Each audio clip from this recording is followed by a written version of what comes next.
Hello everyone. So we now continue our lesson. So we're now on problem number 3, no? 4 I mean, no? Problem number 4. So here's the problem, no? Problem number 4. In the figure shown, the 8 feet diameter cylinder, 3 feet long, weighs 550 pounds and rests on the bottom of a tank that is 3 feet long. Water and oil are poured into the left and right hand of the tank to depths 2 feet and 4 feet respectively. Determine the magnitudes of the horizontal and vertical components of the force that will keep the cylinder touching the tank at A. Okay, let's analyze. So here's the cylinder, and there are two liquids na, that is present inside the tank. On the left side, we have water. On the right side, we have oil.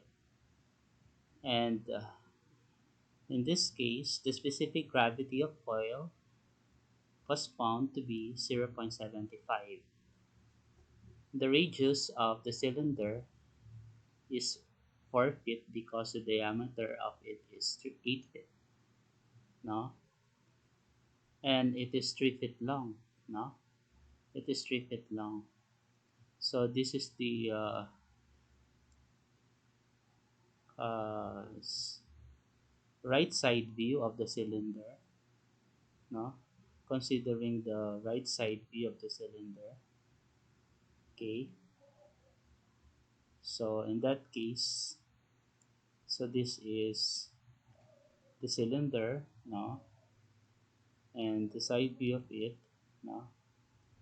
So the length of this is 8 feet. It has a diameter of 8 feet. And the length of this is 3 feet, no? So 3 feet diameter. 3 feet long. The length of the third dimension is 3 feet, no? So yung dito niya, 3 feet. Okay? So ito siya. So in that case, excuse me. So we have here, we consider the weight of the cylinder. The weight is 550 pounds and it rests on the bottom of a tank. So this is the tank resting at the bottom now. Okay, so touching the point A. Okay, so in this case, water and oil are poured into the left and right hand of the tank now. So take note, this length is 3 feet. Okay, so the length of the third dimension is 3 feet now. So we're required to find the magnitudes of the horizontal component of the force at A and the vertical component also of the force at A. So let us start answering the problem. So considering all the forces acting on the cylinder, so here's the front view, no? The front view. And we consider the weight, which is 550 pounds, and we have hydrostatic force due to water acting at the cylinder. So in this case, this is force due to water, no? Acting in this direction, okay?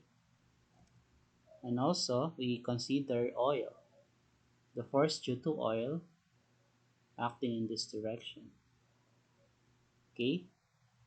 And then, we consider the horizontal component of the force acting at A, no?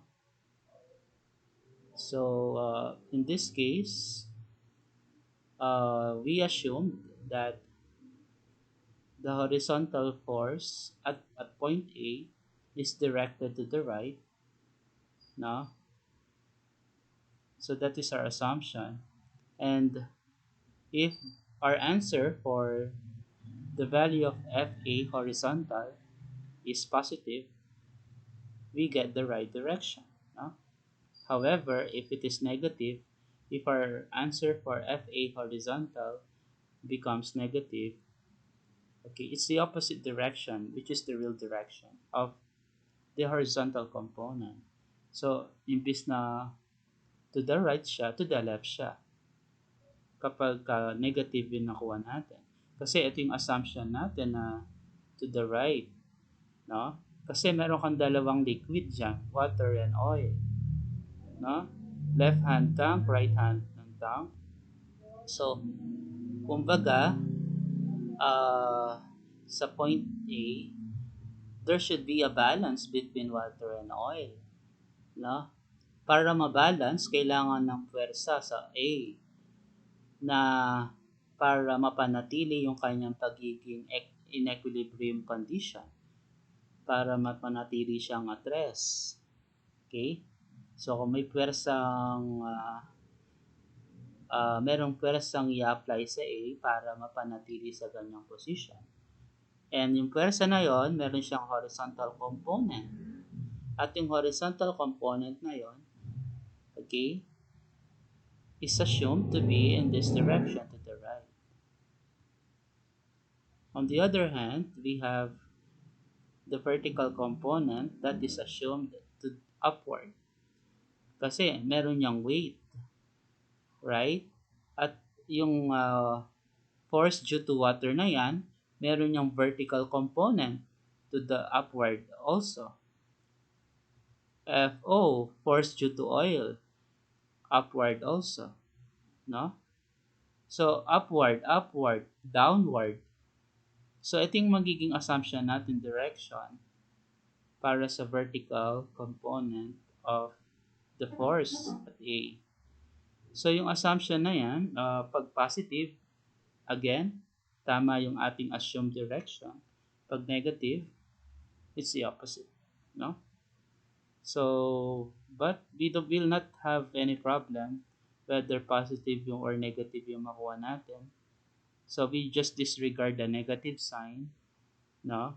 Para sa magnitude. Kasi pag magnitude, yung bawal magkaroon ng negative sign, no?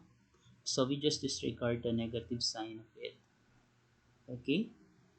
So, let's now consider force due to water. So, here's the tank.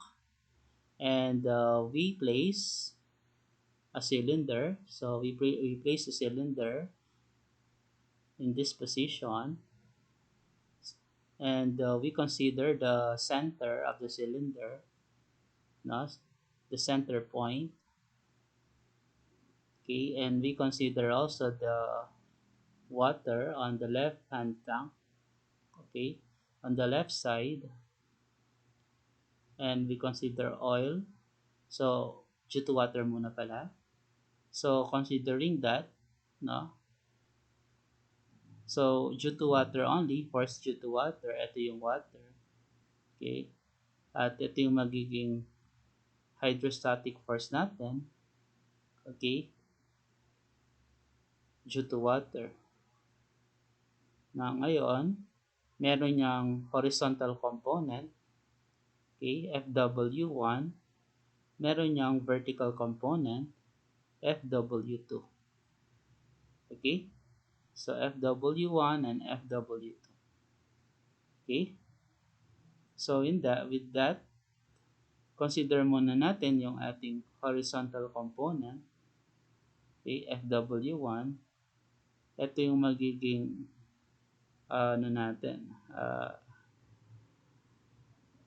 area, no? In this case, consider natin yung left side view, no? So, yung left side view, consider natin. Okay? So, in this case, ito yung ating 2 feet, no? 2 feet length. Okay, yung vertical projection, consider natin. So, 2 feet length. Paano naging 2 feet? Kasi ito yun, no? So, ito yung ating height ng tubig dito ay 2 feet. So, dito ay 2 feet. No? So, yun ay 2 feet. Okay, ito ay 2 feet. And this is 3 feet kasi, okay, yung length na to, no? So, ay 3 feet, no? Yung length na yan ay 3 feet. So,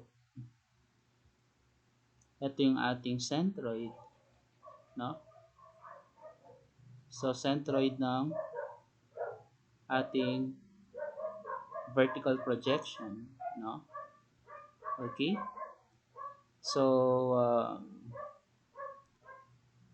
ito naman, yung ating HC, yung distansya mula water surface down to the centroid.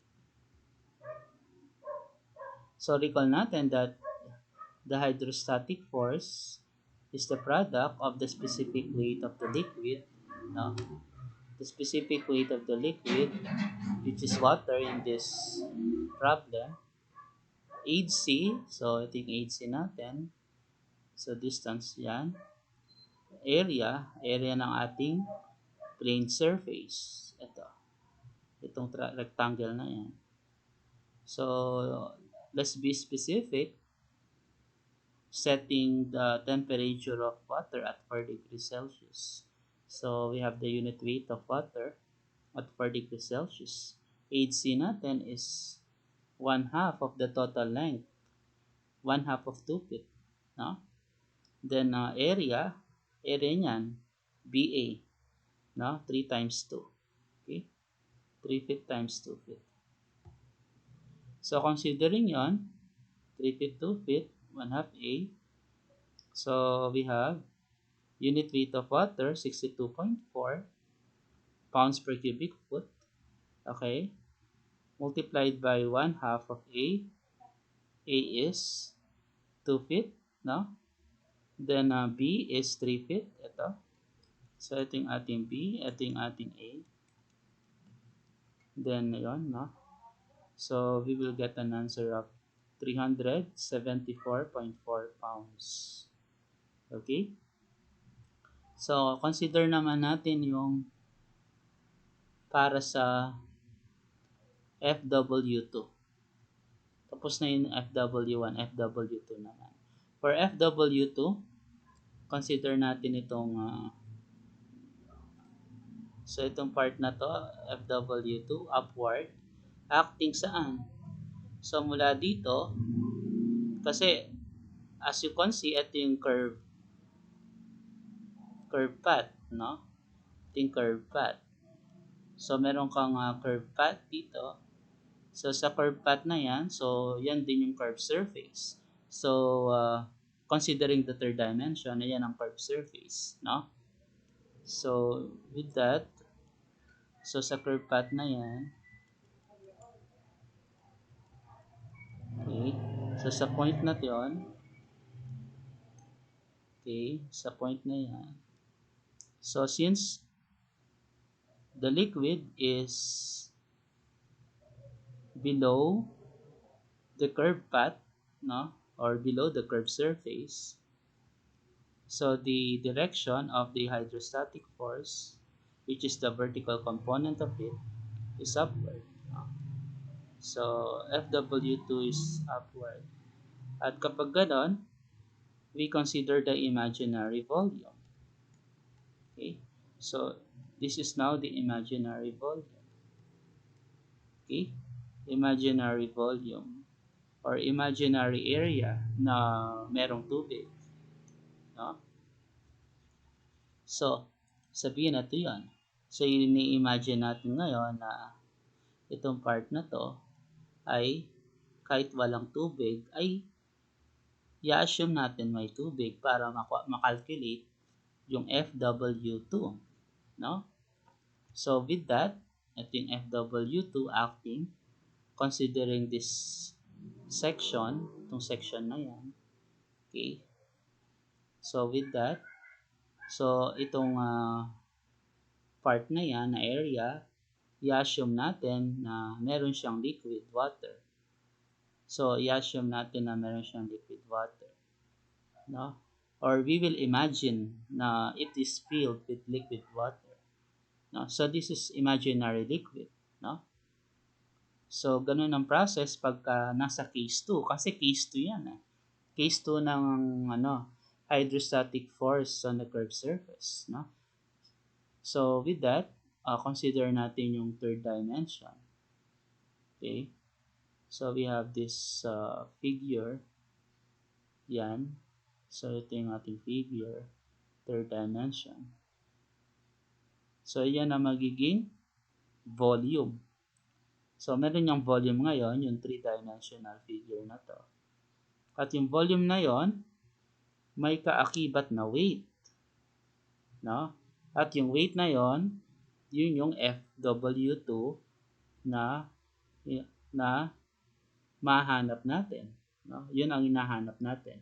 So, yung weight na yan, yung weight ng tubig na imaginary water dyan, ay siya yung force. No? Force due to water, vertical component. No? So, F2 is equals to unit weight times the volume of the liquid. Okay? So, unit weight, so we assumed it at 4 degrees Celsius. Then the volume, no, is BL, no? Area of the base times the length. So, ito yung specific weight of the liquid. And ito yung area of the base. At ito yung ating length. So, with that, no? So, ito yung ating consideration ngayon sa part na to. Okay? Sa part na to, ito ay 2 feet. Diba? Sa part na yan, ito yung 2 feet. So, consider natin yung quarter circle. Itong part na to, consider natin yan, no? Yan, quarter circle, yan. So, 1/4 of a circle, yan. So, ito ay, itong length na to, di ba ito yung radius ng ating circle. So, anong radius sa problem? Ang radius ay 4 feet.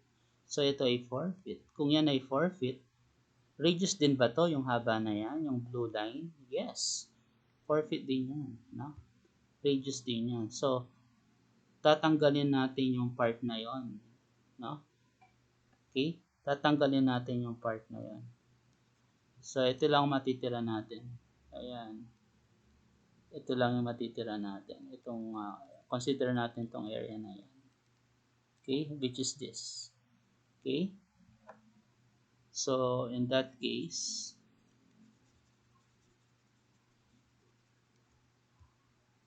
so this is 4 feet, no? And, dahil 4 feet ang ating radius, ang total haba nito ay 4 feet. Okay? So, ang total haba niyan ay 4 feet. Ito. Ayan. 4 feet. So, therefore, ito ay 2 feet. Right? Okay, ito ay 2 feet.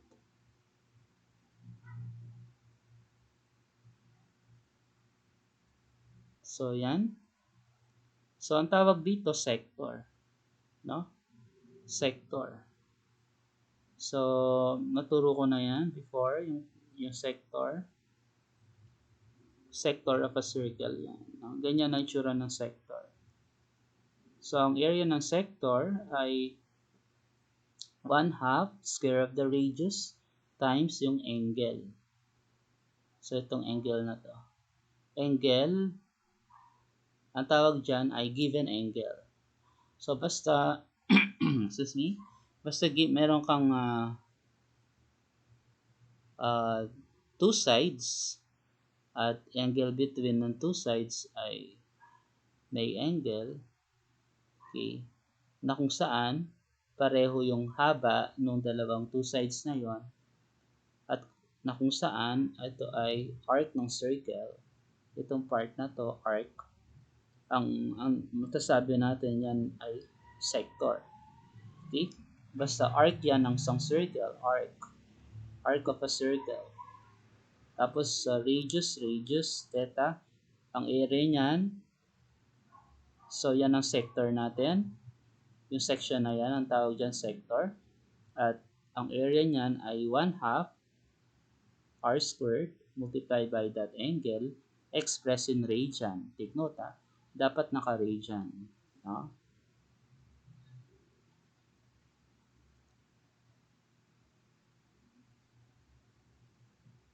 And then, we will subtract itong part na to. Itong part na to. Okay. So, itong part na to, we will subtract. Itong part na yan. Okay. We will subtract that part. Ma-minus natin itong triangle dito. Kasi ang goal natin, mahanap to, di ba? So, ma-minus natin yung sa triangle area doon. No? So, 4 feet, 2 feet, triangle, ang area ng triangle. So, sabihin natin to ay Z. Ito ay angle theta. So, ang area ng triangle, so given kang dalawang side and an included and a given angle theta. So, angle between the two adjacent sides. So, meron kang adjacent sides na dalawa, Z and R. Okay, given two sides that are adjacent, na yung pag sinabing adjacent, magkatabi, no? So, at an angle between them, na tinatawag na given angle, ang area ng triangle natin ay 1/2 ZR sine theta. So, 1/2 ZR sine of the angle theta. Okay? So, ganun siya. Next, which results to this area. So, maalisin natin yon at magiging ganito siya. Which is replaced by liquid. No? Which is replaced by liquid. Imaginary liquid, which is water. And this is the area of the base. So, with that, ito ngayon yung ating formula for the force component, no? Horizontal component, vertical component, I mean. So, yung volume na yan ay BL. Okay? So, ang minus natin, so B1 minus B2, sector area minus triangle area, no? Times the length, no? So, yung third dimension. Okay? So, and then, so itong length, yung length na 3 feet, no? Okay? And then, B1 is 1/2 r squared theta, B2 is 1/2 ZR sine theta, no?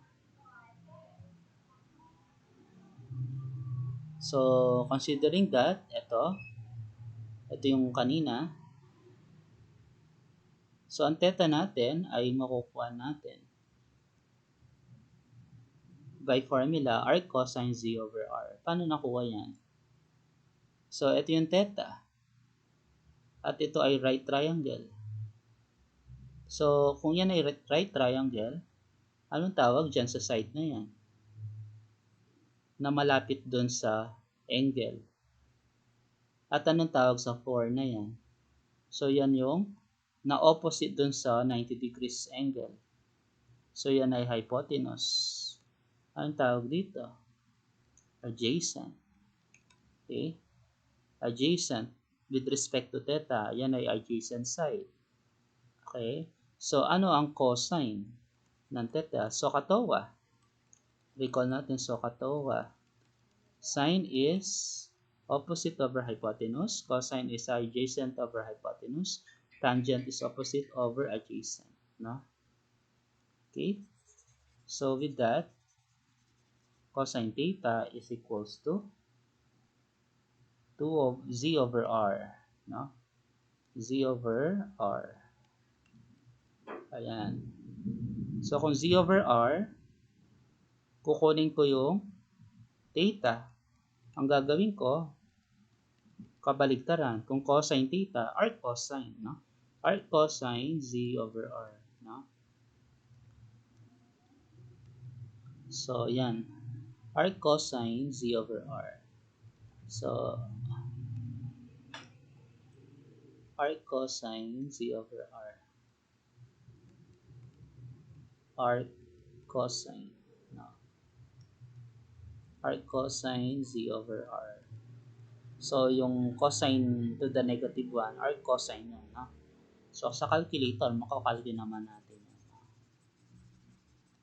Okay. So, that is arc cosine 2 feet over 4 feet. No? Arc cosine, so z is 2, r is 4. And that is 60 degrees. No? So, in radian form, that is pi over 3. I-multiply lang natin yung 60 degrees ng pi over 180 degrees. Mako-convert na siya ng radian, pi over 3. So, FW2, ito yun. Pwede nating i-factor out yung r, 1/2 r. Ito. Pwedeng i-factor out yung, kasi 1/2 r squared tsaka 1/2 zr. No? So, yung r na yan, tsaka r squared, pwedeng ilabas yung isang r. Ayun, ilabas yung isang r. Tapos yung 1/2, ilalabas din natin. Kaya 1/2 r or r over 2. So, matitira, r theta na lang to, mawawala yung r dito. Alam niyo naman yun, di ba? Sa algebra yan, we get the greatest common factor, no? Para i-factor out natin, no? So, we get the greatest common factor to factor it out, no? So, r theta is called minus 1/2 minus z sine theta. Yun na lang matitira. Pero kung nahihirapan kayo, pwede naman as it is. Kaya lang, pag kinalki nyo, mahaba, no? Okay. So, with that, we can proceed. So, r is 4 feet, diba? 4 feet over 2, unit weight of water, 62.4 pounds per cubic foot. Then, the radius is 4 feet multiplied by theta, pi over 3. So, sabi ko nga, dapat naka-radian ito. Pag walang sine, cosine, tangent, kung theta lang siya, dapat naka-radian. Okay? So, pero pag may sine na, pwedeng naka-degree siya. No? Degree dapat. No? Kasi ang calculate nyo, naka-mode degree. Kung ang calculate nyo, naka-mode degree, dapat 60 to, ito ay pi over 3. Okay? So ito siya. Then, multiplied by L. So, minus 2 sine 60 degrees. So, Z is 2 feet. No? Ito. So, multiplied by the length, which is 3 feet. Okay? So, ito yung length niya. Okay? So, we get 919.8 pounds. Okay? Now, force due to oil naman tayo. O, consider natin yung figure wherein we have oil at the right side of the tank, or should the right hand tank, no, right hand part. So in that case, at the right side of the cylinder, we have right side of the cylinder inside the tank, we have this oil, and this is the direction of the hydrostatic force due to oil, and it has two components, horizontal and vertical. No? So we consider the projected area, and yung projected vertical area. Okay? So, alam nyo na yan, paulit-ulit na yan na diniscuss ko. No need to explain further. In this case, ito ay 4 feet. No? So, yung vertical projection, kinonsider natin. So, ito ay 4 feet kasi quarter circle to, diba? So, ang radius ay 4 feet, kaya ito ay 4 feet. No? And then, ito ay 3 feet kasi yung length, no, yung length ay 3 feet, no? So, ito ay 3 feet, yung third dimension, no? Kasi ito ay 3 feet, di ba? Cylinder yan, right? So, therefore, ito ay 3 feet sa third dimension dito. 3 feet yan. Okay? So, and then, ito yung ating centroid of the area. Ito yung ating HCO. Okay? So, distance between the oil surface, no? Between the oil surface and the centroid, no? So, recall natin that F1 equals to specific weight, HCA, and we replace, so dahil oil ang pinag-uusapan, maglalagay tayo ng subscript O. Yan, oil kasi. FO1 equals unit weight of oil, HCO, area O. Okay? Kasi due to oil, no? So, in this case, recall natin ang formula ng specific weight of any substance, no? Specific weight of any substance, for any substance, no? For any substance, ang specific weight ay specific gravity times unit weight of water at 4 degrees Celsius. For any substance, specific gravity ng substance yan, no? Substance. Ito rin, specific weight ng substance. So, unit weight of water times at 4 degrees Celsius. Ito yan. Ito ngayon yan. SGO, unit weight of water at 4 degrees Celsius equals sa unit weight of oil. No? And then, ito yung substitute na natin. Specific gravity of oil is 0.75.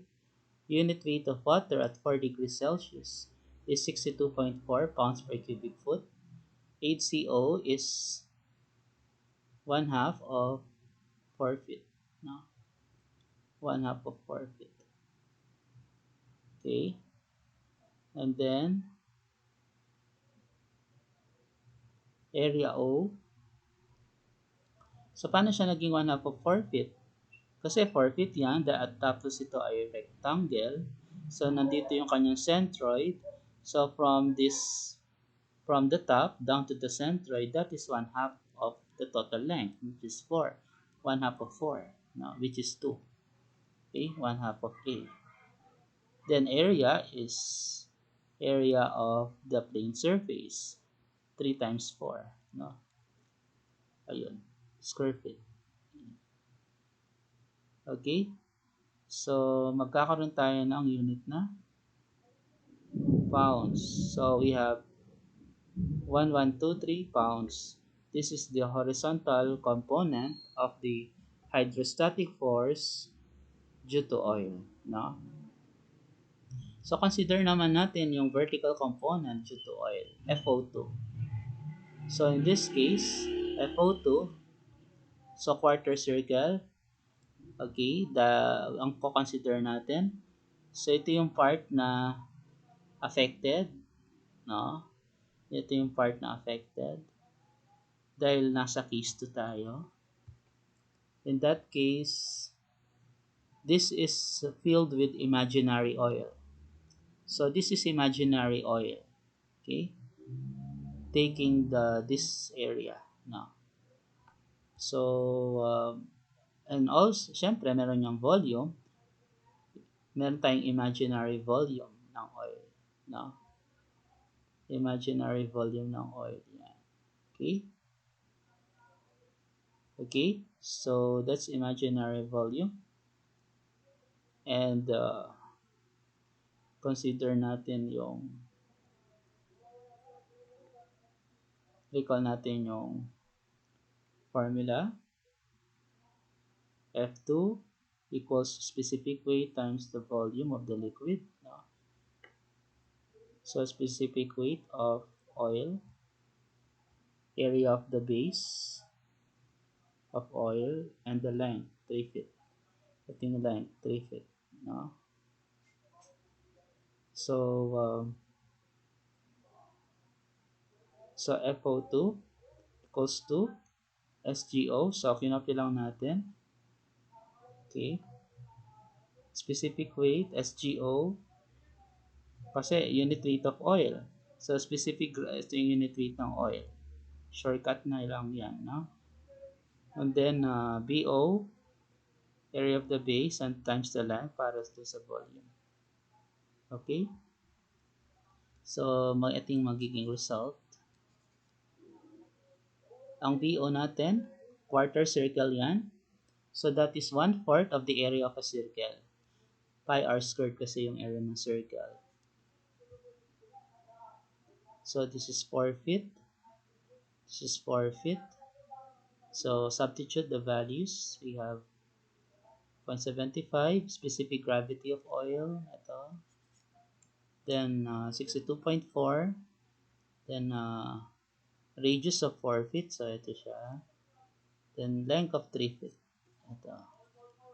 We'll obtain an answer of 1764 pounds for the vertical component of the hydrostatic force due to oil, FO2. Now, considering yung dalawa, FO1, FO2, ang target talaga natin ay magnitudes of horizontal and vertical components of FA. Consider din natin yung FW1 at saka FW2 na nasolve din natin kanina. So considering all the forces acting on the cylinder, again, let's consider the forces acting on the cylinder front view. Ito yung cylinder natin. Unang-una, meron siyang weight na 550 pounds as mentioned in the problem. So and then, ito yung ating concern, horizontal component of the hydrostatic force. Then the vertical component of the hydrostatic force upward. Then we have here FW1, no? Ito yon. Force due to water, horizontal component. Force due to water, horizontal. So, force due to water, vertical component. Ito. Then, ito naman, dito. Force due to oil. Okay. Horizontal component. No. Force due to oil, vertical component. So, yan. Okay. So, note, a force at A will be applied to make the cylinder in equilibrium. No? So, we will apply a force at A so that the cylinder will remain at rest. No? Kasi pagka hindi balance, baka kung mas malakas yung tubig, kakanan siya. Iikot siya. So, o kung mas malakas yung persa ng oil, dito siya mapupunta, pakaliwa. No? Ngayon, kailangan natin mag-apply ng force sa A para mapanatili yung ganyang position. No? Okay, so in this regard, Newton's first law of motion can be applied by considering the forces acting on the cylinder as concurrent forces. So, i-consider natin yung lahat ng forces na yan as concurrent forces. Ibig sabihin yan, acting at a single point. No? Ang tawag sa mga forces that acts at a single point, no? Forces na nagmi-meet sa common point, no? Halimbawa, ito, weight, yan. FO1, acting at a single point. FO2, upward, ganyan. Lahat yan. Lahat ng force na yan, nagmi-meet sa single point, no? Dumadaan sa single point. Lahat ng forces na nakikita natin dyan, dumadaan sa single point. So, tawag sa mga forces na yan, concurrent forces. Concurrent forces. Okay? So, we will apply Newton's first law. No? Kasi the the body, which is the cylinder, is in equilibrium. So, kung in equilibrium, ang law of motion na involved doon, yung first law ni Newton, no? So, thus, summation forces horizontal is equal to 0 and summation forces vertical is also equal to 0, no? So, summation forces horizontal, so consider natin, so we have FW1 to the right, FA horizontal to the right, okay, FO1 to the left, okay. So, yun lang, tatlo lang naman yung forces na horizontal and vertical, no? Sorry, horizontal, no? Tatlo lang naman yung forces na horizontal. So, FW1 to the right, okay, FA horizontal to the right, FO1 to the left, kaya minus, no? So, again, concurrent forces, so they meet at a single point, kaya ganyan ang solusyon, no? So, in that case, FA horizontal, so we can solve, we transpose that, we get an answer of, so FO1, 1123, FW1, 374.4, 748.6 pounds. That's the horizontal component. How about for the vertical component? So, we consider summation forces vertical equals to 0, no? So, ito yon, FW2 upward, positive. So, FA vertical, upward, positive. Okay. And FO2 upward, no? FO2 upward, ayun. Ito yung FA vertical pala. Ito yung FA vertical, upward, positive. Ayan. FO2 upward, positive. Minus the weight downward. Okay? So, kasi downward siya. So, considering that, okay, so FA vertical ang ating target. So, we transpose, no? So, 550 pounds for weight minus FW2 is 919.8 pounds. FO2 is 1764 pounds. So, we get an answer of negative 2,134 pounds. So, as you notice, it is negative. This implies that the direction of FA vertical in our drawing is incorrect. However, it doesn't matter. Ang target lang naman natin yung magnitude at hindi naman yung direction. Pero kung direction ang tinatanong, yung kanyang actual direction is downward. Hindi siya upward. Ito talaga yung FA vertical natin, actual. Yan yung actual. Kasi lumitaw sa solusyon na negative yung FA vertical. So, ibig sabihin, yung actual niya ay downward, no? So, therefore, the vertical component of the force acting at A, considering the magnitude alone, is 2,134 pounds. So, pag magnitude, we disregard the negative sign. Alright? So, we can now proceed. Problem 5. Calculate the magnitude of the resultant force per meter length due to water acting on the radial tainter gauge shown. So let us analyze. So required is the hydrostatic force, no, per meter length. Okay? Solution, consider natin yung figure, and this is the direction of the horizontal component of F, and ating vertical projection natin at yung length per meter length daw. So we consider a length of 1 meter. So, ito nga yun yung 1 meter length. At ito yung A, no? Which is the distance, no? From this point down to this point. So, right side view. Considering the right side view nito, okay? So, with that, we have A, ito yun. Then, the radius. Kasi, ano siya radius is 6 feet. So, ibig sabihin yan, ito ay sector. Yan ay sector, no? Ito ay radius. Okay? So, radius, kung radius yon, so, radius din ito, no? Okay? Radius ng circle. Okay? Sector of a circle, no?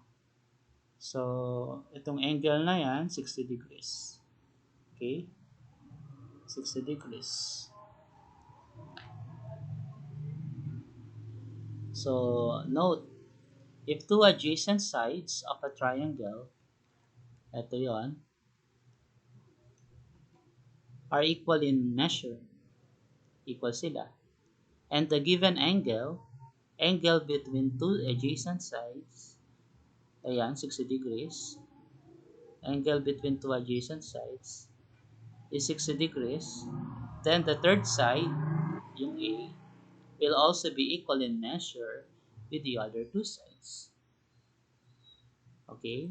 Yun ang ating, yun ang, yun ang law, no? So, yun ang law. So, radius yan, no? So, sabihin yan, equilateral triangle siya, no? Kasi R. If all three sides are equal in a triangle, we consider that triangle an equilateral triangle. Okay? And also, it is also equiangular. Dahil if all three sides of a triangle are all equal, no, in measure, the interior angles of the triangle are also equal in measure. 60 lahat yan. Yan ang property ng isang equilateral triangle. Equiangular din siya, no? So, in that case, so yan ay lesson sa geometry na hindi naman talaga natin subject pero ina-apply natin, no? Okay. So, therefore, A equals to R equals to 6 meters. So, considering yon yung 6 meters na yon, okay? So, consider natin yung centroid ng vertical projection. Okay, meron tayong HC. So, recall F1 equals to specific weight, HCA. No? The horizontal component yan, ito yung F1. So, that is unit weight of water at 4 degrees Celsius. 1/2 A, no? 1/2 A siya ngayon kasi saktong-sakto lang siya. No? So, and then, area is BA. So, ito yung ating length, 1 meter. So, ito yung B natin. Okay? BA. Ayan.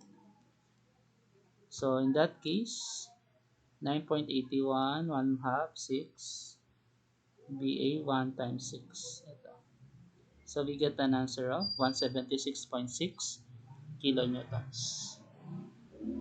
So, next, consider naman natin yung vertical component. Okay. So, sa vertical component, meron tayong dalawang i-consider dito. Meron kasing liquid sa taas, meron ding liquid sa ilalim. So, kung ganon, kung may liquid sa taas, may liquid sa ilalim, mag-aaway sila. Diba? So, kasi may bigat sa taas, mayroon din pwersa pataas. No? May pwersa pataas, may pwersa pa ilalim. So, ito yung force, no? vertical component of the force acting downward, no? Meron naman vertical component of the force acting upward. So, kukunin natin yung sum ng dalawa, yung vector sum nila. Kunin natin yung vector sum. So, with that, ito yung magiging resulting area natin para sa vector sum ng dalawa. Paano nakuha yan? No? Paano nakuha yan para sa pagkuha ng F2? No? So, ganito yan. So, alam natin ay consider natin itong buo. So, meron kang imaginary liquid. Meron kang real liquid. No? Imaginary liquid, real liquid. Ito, yung part dito ay real. Yung part dito ay imaginary. No? So, that is considered. No? And then, ito ngayon yung direction of the force. Okay. At the bottom, acting upward. No? So, F2U, F2 upward. No? Yung vertical component upward. So, at ito yung sakop niyang area, itong part na real, itong part na imaginary. No? Wala naman talagang liquid dito, pero para sa solution sa problem, we imagine that it is filled with liquid. No? So, ganun ang procedure ng pag-solve. So, with that, we consider now this part, ma-minus natin sa part na to. Itong part na yan. Itong part na maliit. Yan. Na kung saan, yan yung force, no? Vertical component of the force acting downward, no? So, acting downward. So, sa acting downward na vertical component, yan yung sakop niyang area. Yan. Yung maliit na area lang. Real lang siya. Real liquid lang ang sakop niya. Yung upward force, dalawang sakop yun na area. Yung area na nandito, imaginary, at yung area na sakop ng F2D. Sakop din ng F2U. So, pagsamahin natin dalawa, yan ang total na sakop na area ng F2U. So, ima-minus natin sa sakop na area ng F2D. No? Okay. At ito yung resulta. Ang resulta ay ito. Yan. So, yan ang resulta natin. So, ito na lang lilitaw. Mawawala na yan. Kasi mag-aaway yung dalawa eh. So, we will add them vectorially. No? F2U minus F2D. No? So, ito yung magiging net area natin. Okay? Dahil opposite direction sila. No? So, next. Ito ngayon yung net force natin. Net vertical force or resultant vertical force. So, the vector sum of F2U and F2D resulted to F2 directed upward. Kasi mas marami siyang sakop na area kumpara sa F2D. That's why it is directed upward. It follows the direction of F2U. Pero, nabawasan siya ng na area na sakop, wala na to. So, naalis yan dito. Okay? So, yan ang F2. Yan ang concern natin. So, this is case 3. Case 3 of our topic, hydrostatic force on a curved surface. No? So, case 3 yan. Yung merong liquid sa bottom, liquid sa top. No? Ng ating curved surface. Ito. So, with that, Consider natin yan. Ito, imagine na itong part na yan. So, meron yung length na 1 meter. So, yung volume niyan, consider natin. So, yung volume niyan, ito siya. Okay.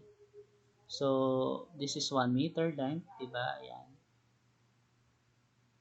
This is now segment. Ang tawag yan, segment na naturo ko na, diba? So, area of the segment, B, na ito yung formula, 1/2 r squared, theta minus sin theta. So, ito yung formula natin sa pagkuha ng F2. Specific weight of the liquid times the volume displaced. So, ang liquid natin ito, which is water. No? Volume, BL lang yan. Area of the base times the length. Okay? Yan yung ating volume ngayon. No? Yan ay topic sa geometry, di ba? So, dapat alam nyo yan. Pagkuha ng volume. So, we have now specific weight of the liquid, 9.81. B is 1/2 r squared. The radius is 6 meters, diba? So, 1/2 6 squared. Then, the area of the base is, 1/2 r squared. Ito na yun, area of the base, theta. Convert natin ng radian. Multiply natin ng pi over 3. Pi over 180 degrees. Then, minus natin ng sine ng 60 degrees. Ito yan. So, tapos multiply natin ng length na 1 meter. Okay? Ito yan, 1 meter length. So, ang lalabas ay 31.99 kilonewtons. So, ito yung ating hinahanap na F. Yan. So, ano yung F na yan? Paano makukuha? Kunin natin yung square root ng F1 squared and F2 squared by Pythagorean theorem, di ba? So, ganun lang naman ang process. Okay? Kasi components yan, F1, F2. So, we have now square root of 176.6 squared plus 31.99 squared. So, kilonewton ang unit. So, F per meter length is 179.5 kilonewtons. So, that is our answer. Okay? So, that ends my presentation. I hope you get it, no? So, good day everyone.